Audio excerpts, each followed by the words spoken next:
Kā vienā sarunā mūsu šīs dienas viešņa Andra Manfelde ir teikusi, tātad rudenis ir auglības un dzejas laiks.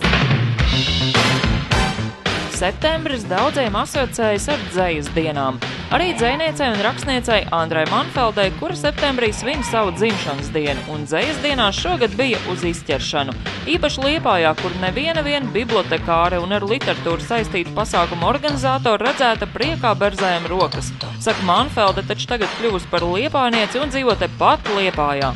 Andra gan nereti izlabot dzīvoja nevis Liepājā, bet Karostā. Arī saruna ar Andru notiek Karostā, viņai mīļā vietā vecās manēžas drupās.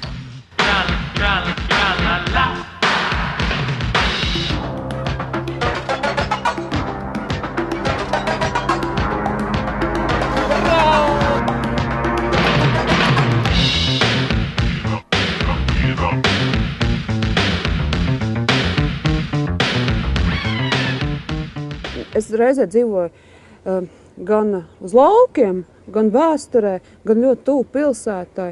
Turklāt es dzīvoju tādā, kas man pašai ļoti patīk, tādā, ka es varu katru dienu tā kā sajust gan tās milzīgās impērijas ambīcijas, kas bija caru laikā, pēc tam padomju laikā, un tagad, reizē to sabrukumu. Varbūt es esmu tāds, šausmīgi klasisks romantiķis, ka man tās drupas pievāk, kā romantismā glaznot drupas un ērkšķus, ja. Bet ne tikai tas, es jau par to varētu runāt stundām un ilgi, bet tas bija ļoti ārkārtīgi tā skaisti, piemēram, vasarā uzlaikt uz Ričuku un pa 5 minūtēm nonākt pie jūras, kurā ir lielums un plašums. Un turklāt es tagad aizbraucu kaut kur, tā teikt, uz Sauszemi, kaut kur uz laukiem vai uz mammas pilsētu Kuldīgi. Man liekas, ka es esmu izaugusi tāda milzīga liela, es eju tā apmēram, un tā pilsēta tāda maziņa, jo man ļoti patīk plašums, un manam vīram arī patīk. Man Karost pagaidām nav izsmeļām, un es domāju, ka tas būs tā diezgan ilgi, jo es vēl pagaidām nezinu, netik daudz vēsturu un visādas kaktus un stūrus man ikdienas dzīves, tur neesmu vēl visu izspiegojis. Why don't we do it in the road? Why don't we do it in the road? Yeah. Why don't we do it in the road? Yeah. Why don't we do it in the road? Es nepateicu pašu galvenā. Es, protams, nevarētu dzīvot Karostā. Ja viens nebūtu pareizticīgi un katedrāli, tad Karosts sirds, kur paša bukletā esmu tā ierakstījuši, ka tā ir tā kā mana sirds. Baznīcas tur var iet ne tikai tā kā turists paskatīties, tā man piederība. Un tas ir pats svarīgākais. Es nebrauktu dzīvot, ja man nebūtu baznīca un pareizticība. Tad tas ir tas, kas pievilka, ja? Tie lielie sīpoli tur, ja? Sīpoli? Zelta, jā.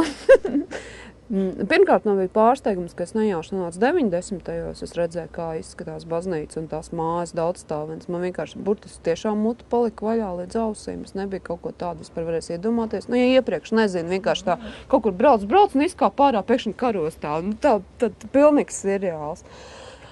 Un tad es pēc tam visiem stāstīju, kāds vairākus gadus, ka es biju Karostā, un tur ir tik skaisti, un viss tikai jā, Karosta. Tad tāda svešzem vieta, tāda brīnišķīga, un tad es ieraudzīju vienā avīzē Kara osta, man pēkšņi pielec, es nezinu, kāpēc tas. Tas bija pirmais tāds brīdis, tā bija pirmais gads, es tikko biju pareizticīgi, jau kaut 16 gadi ir pagājuši, ka es atbraucu uz Karostu. Pēc tam es atbraucu vēl uz dzejas dienām, tad bija tas pamudinājums, redzēju, ka kalti, tad jau nedēļu. Un tad man likās vienmēr, es domāju, kaut kad dzīvē es atnākšu šeit dzīvē.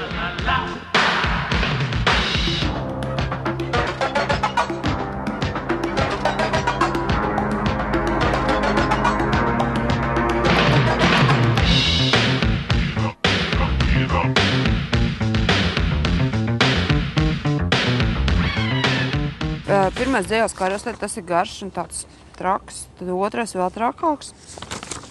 Tad man pa Liepāju un Liepu ielu tur kaut kādu tādu. Tad man ir zēns ir nolausties ceriņu zāris par tādu prasno puisīti, bet tur kāds var atpazīt. Un tā. Es varbūt,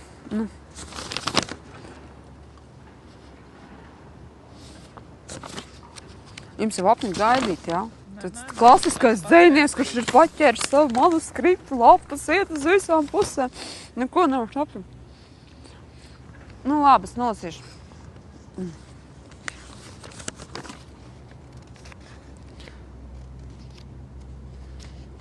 Nē, tas pa garu.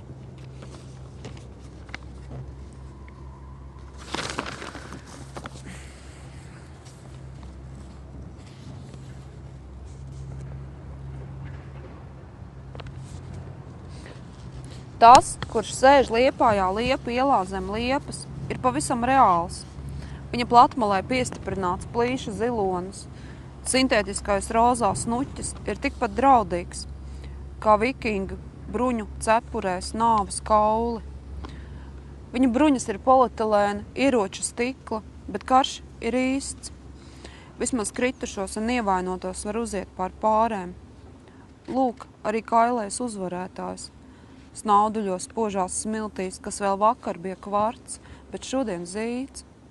Orķestris spēlē rītdienas simfoniju ar vieglām muskus un tabaks notīm. Pie manēžas piebrauc cilvēki no grāmatnīcas. Andra viņiem iedod kasti ar grāmatām pārdošanai. Kastes virspusē nesen klajā nākusī Manfeldes adata. Šis ir papildināts izdevums. Interesanti, ka savas grāmatas rakstniece izdod pati.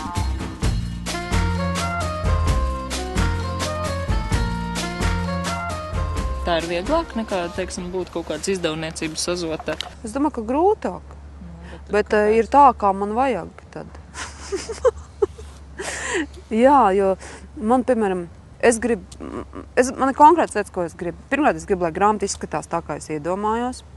Otrkārt, es gribu attiecīgajā laikā, lai viņi iznāk, nevis, kad izdevniecībai beigās ir brīvs brīdis. Treškārt, es gribu, lai viņi veikals nemaksā dārgi ar izdevniecību kopā. Tas ir redz gadījums, ka nemaksā dārgi, tikai izdevniecība Mansard strādā lētām tādām grāmatām. Un ceturtkārt, es gribu dāvināt viņus cilvēkiem. Un, ja es esmu strādāju ar izdevniecību, man ir autora honorārs un 10-20 eksemplāri, un tas ir viss. Un tagad es aizēju pie zobārsta, grāmatiņu, aizēju satiek, ka cilvēks man patīk grāmatiņu. Un ne jau, ka es svaidos savam grāmatam, reizēm varbūt arī sanāk tā pasēdīties. Bet kāpēc nē? Why don't we do it in the road? Why don't we do it in the road? Yeah. Why don't we do it in the road? Yeah. Why don't we do it in the road? Nu, tas ir tā mans dzīves sāls, un es no tā ne man jātiek vaļā, ne arī tikšu. Es vienmēr asociēšos ar adatu un ar to adatas, to izrādi. Nu, kaut kādai sabiedrības daļai. Nekāda smalka liriķa tur it kā nemaz neiznāks. Bet, nu, ko var darīt? Labākais ir tas, ka es dzīvoju nevis vaimanāt par kaut kādu adatas zīmogiem. Tas ir tāds diezgan salīdzinoši, netik liela lieta. Ja tu man esi, man nevajag ne debesis, ne zemi. Ja tu man esi, man nevajag ne debesis, ne zemi. Ja tu man esi, es gribu tik, lai apstājas laiks. Ja tu man esi, ja tu man esi, tu man esi, ja tu man esi.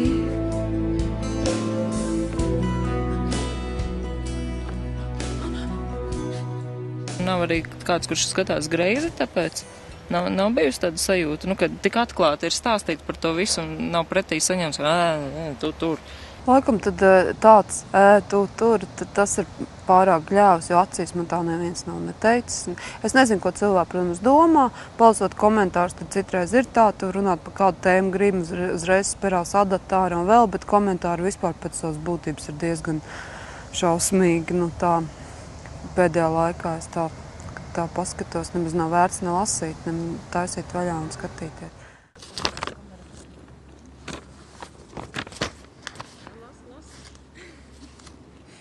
Kad mēs ievainotie mostamies, ir nakts, rauretinātā gaisā zvaigzne paklūp, un jūra saraujas kā pārmazgāta sega. Es redzu tavu vārdu rakstīt uz tās, un redzu pierakstīt katrā sīkā stādā, katrā vārtrūmē ar izdodzītiem dēļiem ir ieskrāpēts, kā mīlu tevi, mīli mani.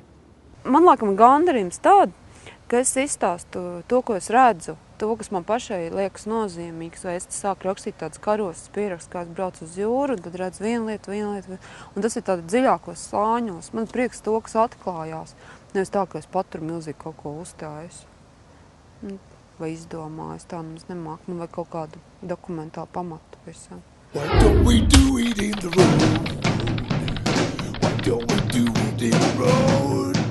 Yeah. Why don't we do it in the road?